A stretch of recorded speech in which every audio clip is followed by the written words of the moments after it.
Assalamualaikum warahmatullahi wabarakatuh. Dalam kesempatan kali ini, saya akan memaparkan mengenai validitas dan reliabilitas yang akan saya paparkan melalui cara mengembangkan instrumen penilaian yang baik.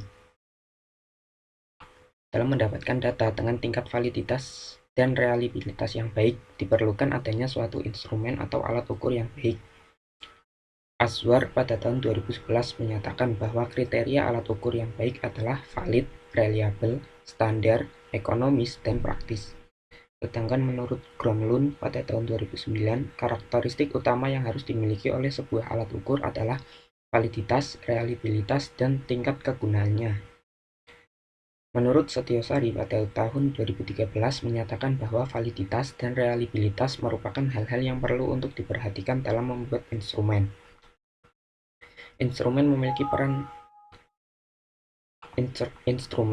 peran yang penting dalam penelitian, karena instrumen berfungsi untuk mengetahui mutu dari penelitian tersebut. Instrumen juga berfungsi untuk membuat suatu fakta dapat ditulis menjadi sebuah data.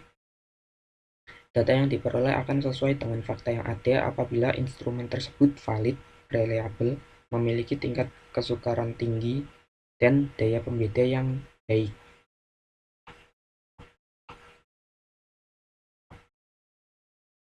Selanjutnya, yaitu Gronlund pada tahun 2009 menyatakan bahwa validitas adalah ketepatan suatu instrumen yang diperoleh dari suatu penilaian.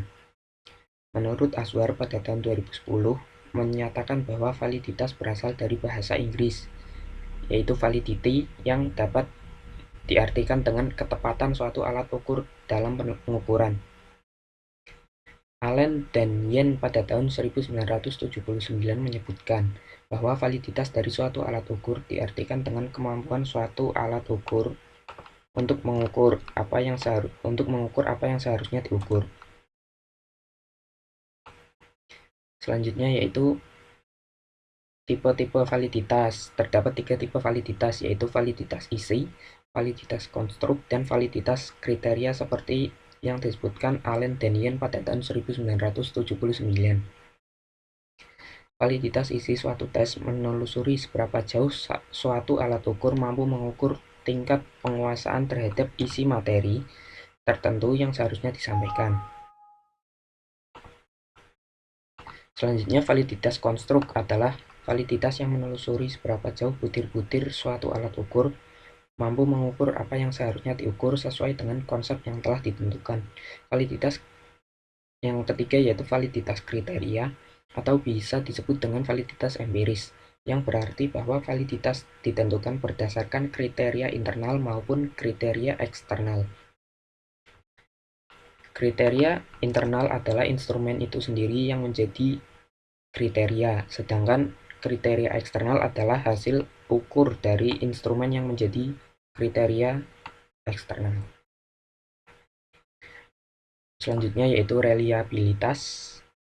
Reliabilitas berasal dari bahasa Inggris reliability, yang dapat diartikan dengan sejauh mana suatu alat ukur dapat dipercaya. Suatu hasil pengukuran dapat dipercaya apabila dalam beberapa kali pelaksanaan pengukuran terhadap subjek yang sama, diperoleh hasil pengukuran yang hampir sama dengan kondisi subjek yang tetap. Reliabilitas juga dapat diartikan sebagai tingkat konsistensi dari suatu alat ukur, seperti yang disebutkan oleh Reynolds pada tahun 2006.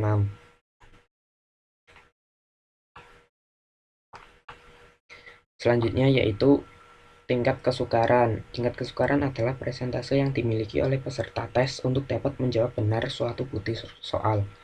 Tingkat kesukaran berkisar antara nilai 0 sampai dengan 1.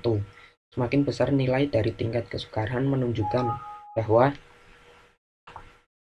butir soal tersebut semakin mudah. Soal yang mudah memerlukan suatu revisi atau pembaruan, sehingga soal tersebut tidak semudah sebelumnya.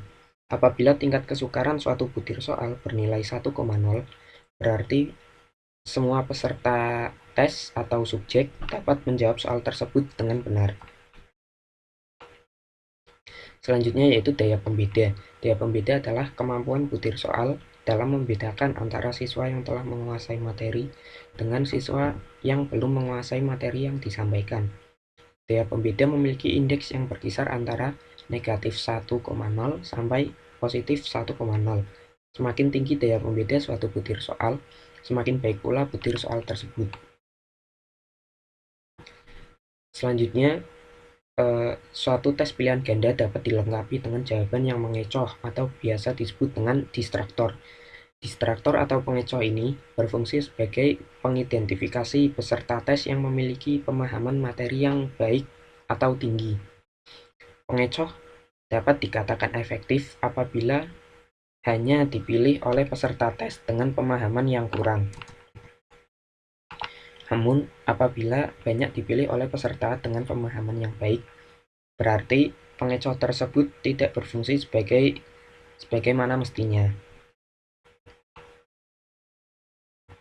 Jadi, kesimpulan yang dapat saya sampaikan dalam kesempatan kali ini adalah validitas, reliabilitas, tingkat kesukaran, daya pembeda, dan pengecoh atau distraktor merupakan beberapa kriteria penting yang harus diperhatikan dalam mengembangkan suatu instrumen yang baik, sehingga dapat digunakan untuk memperoleh data yang baik kualitasnya. Sekian pemaparan dari saya mengenai validitas dan reliabilitas. Apabila ada kekurangan mohon dimaafkan. Wassalamualaikum warahmatullahi wabarakatuh.